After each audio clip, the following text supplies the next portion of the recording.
Salut à tous et bienvenue sur Vision Foot. Aujourd'hui, je vais te montrer 5 exercices faciles pour améliorer ton jeu de passe chez toi, même si tu as peu d'espace. Ouais, t'as bien entendu, pas besoin d'un terrain immense. On va transformer ton salon en centre d'entraînement. T'es prêt? Ces exercices, c'est du sérieux, hein? On vise la perfection. Ils te permettront de travailler ta précision, ton contrôle et ta rapidité d'exécution. Fini les passes à 2 mètres qui finissent dans les pieds de l'adversaire, on vise la précision chirurgicale. Alors, prépare ton ballon, enfile ta tenue de champion, parce qu'on va transpirer un peu pour devenir le roi de la passe. C'est parti! Premier exercice. Les bases, on va se chauffer tranquille. La passe contre un mur. Trouve-toi un mur, n'importe lequel fera l'affaire, et place une cible dessus. Ça peut être une feuille de papier, un vieux poster de Cristiano Ronaldo, ou même juste un dessin au marqueur, fais-toi plaisir. L'objectif est simple comme bonjour, toucher cette cible à chaque passe. On commence cool, à 2 mètres du mur, histoire de s'échauffer les chevilles. Utilise l'intérieur du pied pour viser, on recherche la précision absolue, ici. Et attention, détail important, garde ton pied d'appui bien à côté du ballon, ça va t'aider à contrôler la puissance et la direction.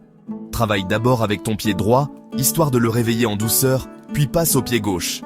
Allez, on est gaucher ou on ne l'est pas. Une fois que tu enchaînes les frappes parfaites, on augmente la difficulté. Recule d'1 mètre à chaque série réussie. Plus tu recules, plus c'est dur de rester précis. C'est là que le mental entre en jeu. Imagine que tu es à la Coupe du Monde. Chaque passe compte. Allez, on se concentre, on visualise la cible et, boum, dans le mille. Deuxième exercice, on pimente un peu les choses, la passe avec obstacle. L'idée, c'est de recréer les conditions d'un vrai match, avec des défenseurs qui te barraient la route. Utilise ce que tu as sous la main, des bouteilles d'eau, des coussins, des peluches, si t'es du genre sentimental. Dispose tout ça entre toi et le mur, et l'objectif est simple, faire passer la balle entre ces obstacles sans les toucher.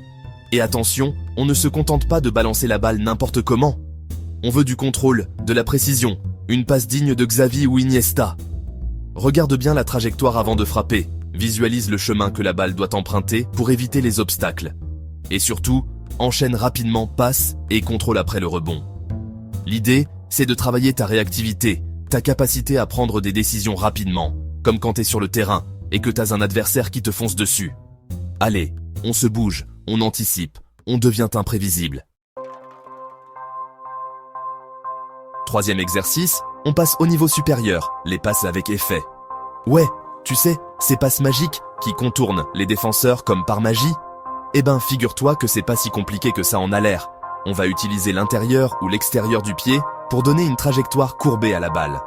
Imagine que tu veux envoyer la balle à un coéquipier, mais qu'un défenseur te bloque le passage direct. Plie légèrement ton genou, oriente ton pied dans la direction où tu veux que la balle aille et frappe.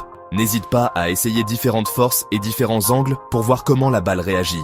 L'objectif, c'est de réussir à toucher la cible sur le mur, même avec une trajectoire courbée. C'est là que ça devient intéressant, on ajoute une dimension tactique à notre jeu de passe. Quatrième exercice, on arrête de rigoler. On passe aux choses sérieuses. On ajoute de la vision du jeu.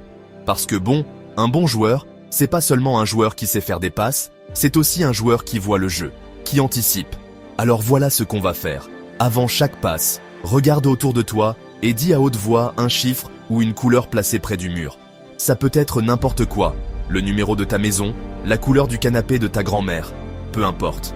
L'idée, c'est de simuler une prise d'information rapide, comme en match, quand tu dois analyser la situation en une fraction de seconde avant de faire la passe.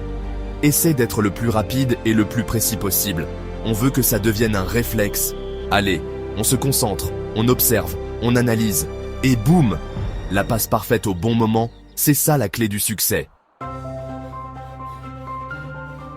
Dernier exercice, le plus difficile, celui qui va te faire suer et douter de tes capacités.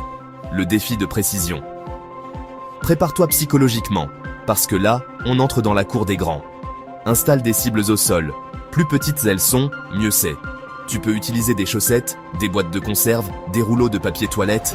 L'important, c'est que ce soit petit et difficile à atteindre. Ton objectif, tu l'auras deviné. Toucher ces cibles avec tes passes. Utilise une force contrôlée pour viser. Pas besoin de frapper comme un sourd. La précision prime sur la puissance. Et pour corser le tout, change de pied à chaque tentative. On veut un jeu de passe équilibré, capable de surprendre l'adversaire à tout moment. Allez, on se concentre, on respire profondément, et on lâche la frappe chirurgicale. Voilà, c'est tout pour aujourd'hui. Avec ces 5 exercices, tu peux vraiment améliorer ton jeu de passe, même sans terrain. Imagine un peu le niveau que tu vas avoir quand tu vas retourner sur le terrain. Travaille régulièrement, sois patient, et n'oublie pas, la précision et la régularité sont les clés. N'hésite pas à recommencer ces exercices autant de fois que nécessaire, jusqu'à ce que ça devienne naturel pour toi. Si tu as aimé cette vidéo, pense à t'abonner à Vision Foot pour plus de conseils et d'astuces. Et dis-moi en commentaire quel exercice tu vas tester en premier. À bientôt pour une nouvelle vidéo.